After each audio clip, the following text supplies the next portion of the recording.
Hi, everyone. Welcome back to another episode of College and Career Coffee Chats. We are here today in real time recording and chatting about what has been happening in the last 2 weeks in the United States. I am based out of the US and talking to you from uh, the East Stroudsburg, Pennsylvania, on the East Coast. So if you are abroad or in another part of the US, let me know. I would love to know where you're listening in from. And I'm talking to you all today in real time about what happened 2 weeks ago on January 6th, 2021, the attempted coup on the US Capitol building in Washington D.C. I'm bringing this up because we don't exist in a vacuum. Our lives don't exist outside of what's happening socially and politically. We are all active citizens of this country and the world. So we must also discuss what is happening sociologically, politically, and how it relates to students and early career graduates, right? This podcast is about connecting with students in undergrad as well as applying to colleges and who are in the workforce. So I want to talk a little bit about how does this relate to Black and Brown students and any individual who holds a marginalized identity and how this affects them, right? So what we saw on the Capitol on January 6th is an attempted coup on the Capitol building of the congressmen and women who are trying to seal the electoral college votes for the presidential election of Joe Biden and Kamala Harris, the first woman, Black and Indian woman, first generation woman, elected vice president. This is a historical moment, and we have to celebrate it as well as identify and process what's happening. We are humans and we can exist in both joy and exist in processing what's happening. So what we saw is overt racism, overt white supremacy in action, overt white terror, domestic terrorism, whatever term you want to use to identify it, that's what it is. And yes, we can denounce all those overtness of white supremacy in action on the Capitol building and over the summer when pol- police officers were shooting rubber bullets and tear gassing protesters over the summer due to George Floyd's murder and Breonna Taylor's unwarranted murder. And those people are still not convicted. Those officers are still not convicted. So, those are overt examples of terrorism, domestic terrorism, and racism. What I want to talk about today is those subtle microaggressions that fester in institutions and are deeply entrenched in our systems of schooling, of medical field, in the hospitals, in our communities, and how do we navigate daily interactions to be better advocates and better bystanders so we can dismantle all of these systems of oppression that exist in our communities. So if you're not familiar with me and you're new to my community and who I am Delicia, first generation Paraguayan American who grew up in New Jersey. I'm a Jersey girl forever. My parents are from Paraguay. And my background is in higher education and supporting first generation and typically marginalized identities in higher education, right? So supporting and advocating for them, making sure they're getting what they need in order to graduate on time. In addition to that, I was a Spanish teacher in South Carolina, which taught me a lot about living in the South, in the deep South, and what that means for our collective United States. And I learned a lot about racism working in the deep South and a rude awakening as to what is really going on in the US. So, we're going to unpack that today because I think it's important to name what is going on. And it's important to name how I navigate the world from different levels of privilege, right? I'm a cisgendered, able bodied woman with proximity to whiteness, which affords me a lot of privileges in comparison to maybe Afro Latinas who navigate the world, Afro Latinos, or darker skinned Latinos and Black and Brown identifying folk, and LGBTQ plus. So navigating all those different identities. And I name these identities because it's important to understand the intersections through which we all navigate the world. So I can speak from my lived experience and hopefully hold space for those most marginalized identities to grow and navigate and foster and advocate for themselves. So, how does this show up in the college environment and the work environment? As early career graduates, we're navigating not only graduating college, but then getting a job in the real world. So, first, let's talk about how it shows up in higher education. It shows up in faculty and staff overworking on committees that are set up to quote unquote have diversity and inclusion, with extra hours of work, extra time, and emotional labor to teach others about racism and institutional racism and discrimination without extra pay, without extra time or space to process maybe re-triggering events. And that's hella problematic because that is rooted in slave industrial complex, right? That's rooted in this idea that Black and brown bodies exist for free labor, and that's hella problematic to put a Black professor or a Black staff member at the root and at the top of, or as the leader of a committee that's quote unquote diverse and inclusive, or the social justice task force, or whatever name you want to call it. And this doesn't only exist in the US, this exists in Canada, this exists abroad. I've traveled, I've studied abroad, I've worked abroad, and I've seen it time and time again globally. So this is not just a US issue, this is a global issue. However, we're rooting it in the US because of what happened 2 weeks ago and this week's inauguration. Yesterday was Martin Luther King Jr. Day. We're going to talk a little bit about that as well. So I spent some time processing and reflecting so we can have this dialogue together without an interviewer, and just you and I, you and me, the listener, chatting about this. And if you have thoughts and opinions, please write to me. Let's chat about it. Let's have an open dialogue, or join the free Facebook group where we connect and discuss all things grad school work. And all of these conversations, we create space to be human and also pursue your academic goals and your career goals. So join us. Uh, Make sure you check out the link at the end of the show notes for that. So going back to this conversation about how does it show up in undergrad and the workplace. So I gave the example of professors and staff overworked, especially uh, Black and brown staff and faculty. Another example is policing Black women's hair in the workforce, and that the fact that there has to be a law that they can wear their natural hair in the workforce and they had to defend that is crazy, number one. But number two, that exists. Women are policed, and Black women are policed and um, told what to wear and how not to wear their hair. That's deeply problematic, and that's a microaggression, and that's overt racism. Another example is when an employee or a staff member touches a Black woman's hair. No, first of all, personal space, but second of all, that is deeply rooted in this idea that Black and brown individuals are a possession, right? So slaves were property for plantation owners. So that's what it's deeply rooted in. And it's deep, deep down subconsciously in our existence because we operate under this white supremacist and this white, we swim in these waters of whiteness. So we have to understand that's the deep root of it. That's how it shows up today in our modern world. A person touching a Black person's hair. That's so problematic. And if you don't understand the history of that, you need to do research, right? There's research and articles that talk about how Native Americans and Black people were taken to Europe and set in museums so people can touch them. That's really weird, but also part of our history. And that's what is rooted in what operates and shows up in schools and in the work environment. So, another example, like I said, touching Black women's hair is deeply problematic.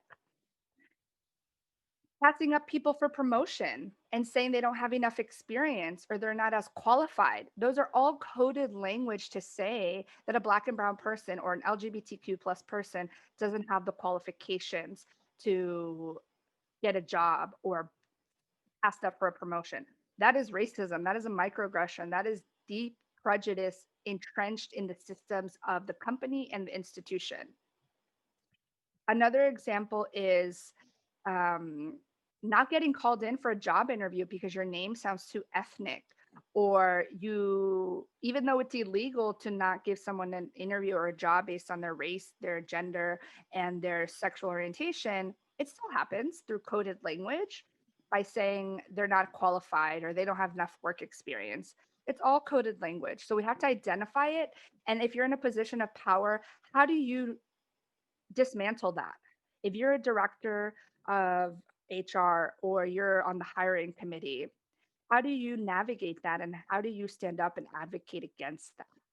That's an area where we need advocates. And also in the schooling system and teaching, when we edit students' language to say, "Oh, that's not proper English," or "That's not the correct way to say that," when you're talking to an immigrant child who maybe Spanish is their first language or Haitian or any other language, French, and they are told that they don't speak appropriate. That's coded language for "you're not American enough." And that's racism and that's a microaggression. And that's telling parents that they shouldn't teach their kids Spanish or their native language um, because they need to know better English, right? That's all coded language to say they're not subscribing to the norm of what is Eurocentric value system in the US. So Ebonics, right? Telling Black kids that the way they talk is not right in the vernacular. So those are all different ways that we can dismantle it daily.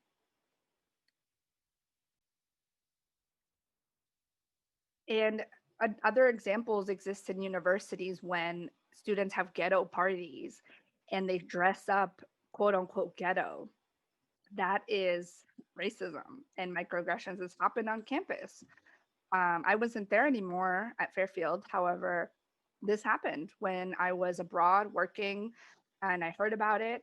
And students really had a difficult time navigating this. Or when a university does not respond to the societal issues that are happening, there's something operating there, and that's white privilege, and that they don't have to think about it or they don't have to talk about it. Um,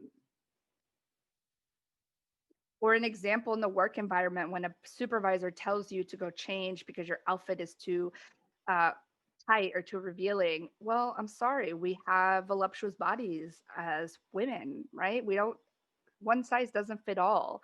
So that's a misogyny in play. That's patriarchy coming up. So these are small examples.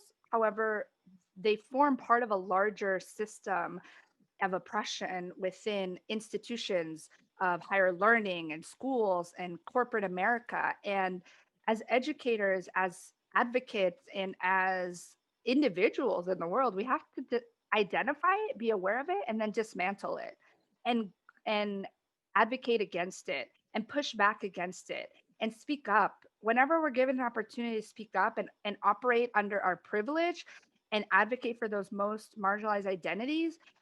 We have to do it. That is part of the work. I'm going to use an example in the Latino community, right? Saying pelo malo or bad hair to someone who has curly or afros, or telling young black brown girls to not spend time in the sun because they're going to be too dark. That's hella colorism. That's hella racism, microaggression.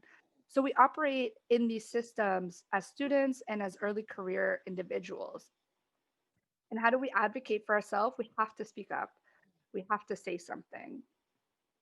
Or that we're when we're told we're too loud or too much for a system or a meeting. That's coded language for, oh, you can't operate in this way because you're too black or you're too brown to do that. Or sending kids to detention because they're too loud or not wearing appropriate clothing. But I want to talk to you directly, listener, student, career, individual navigating this is what makes you unique as a person that holds maybe a marginalized identity is your superpower. having those uniqueness is what is your superpower and unique special identity that will help you be your perseverance and your resiliency in the work environment and in school. So, how do we move past this, right? Everyone's asking this, right? Especially yesterday with MLK Day. Everyone's saying, how do we channel more of Martin Luther King, or how do we do this or that? Let's be clear. Martin Luther King may have a sanitized version of who he is right now with his legacy, and everyone's posting quotes about him, but we have to remember his history and who he really was. He was very anti-racist, anti-capitalist, and anti-oppression. So we have to read his work and really read through the lines of and the lens of how do we move into action? How do we show up in activism, channeling his legacy, right? I wrote about this yesterday on Instagram. If you didn't see my post, go back and check it. And I bring it up today because we're in the week of MLK, and then tomorrow is the inauguration. And it's going to be a historical moment and a very exciting moment, and we should have joy and celebrate it. But I know a lot of people are also scared as to what could happen. Another domestic terrorist attack, another thing that could happen, and we don't know what could be. So I want to encourage you, if you're applying to a job or graduate school or undergrad, is to really ground your energy, ground yourself, and take some time to breathe and journal and write it out. Like all your frustrations, all the things that you're going through mentally, emotionally, psychologically. Like you're trying to process what's happening in the world, but also make your dreams come true by applying to that job or applying to that grad program or undergrad program. And you might be thinking, what's the point of doing all this if all these systems and all these structures are deeply entrenched in uh, maybe racism or misogyny or patriarchal structures? And that's the very reason why we need to enter these spaces to then dismantle from the inside out. We can't only do it from the outside in with policy change and protests and manifestations. We have to do it on the inside out as well. We have to be in these systems to hear the conversations, to show up at the table, to bring our own table, to make our own table. And then once we're in there, we can bring more people like us in there and navigate these systems, because then that creates more equity and creates more space for other people. If we're not even in there, if we're not even having these conversations, then I don't think they're talking about us. They're not including us. So we have to be in there. So I want you to use that motivation and find it within yourself to continue applying, to continue showing up, and continue applying for that promotion and that grad program, and ask for all the money. Ask for all the money. Negotiate a higher salary. Ask for scholarships. Look for it. If you have questions about scholarships and grad organizer, I have a grad school organizer and a comprehensive list of 18 different scholarships. I'll leave it in the comments on where to start, because we need more of us on the inside to create the change and create a ripple effect, because we need it. We need it. We have a lot of work to do. I'm not saying it's going to be easy, but if we're together and we're united as community members, we can do it. So,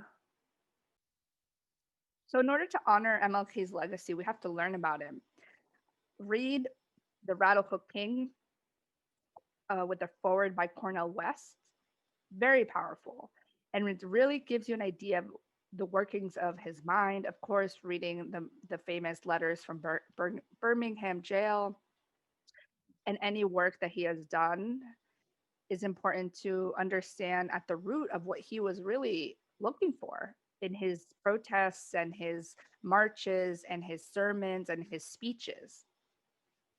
And if you don't know where to start, if you don't know how to identify or how to talk through some things, let's talk about intersectionality and Kimberly Crenshaw's work. I'll link all the information at the bottom.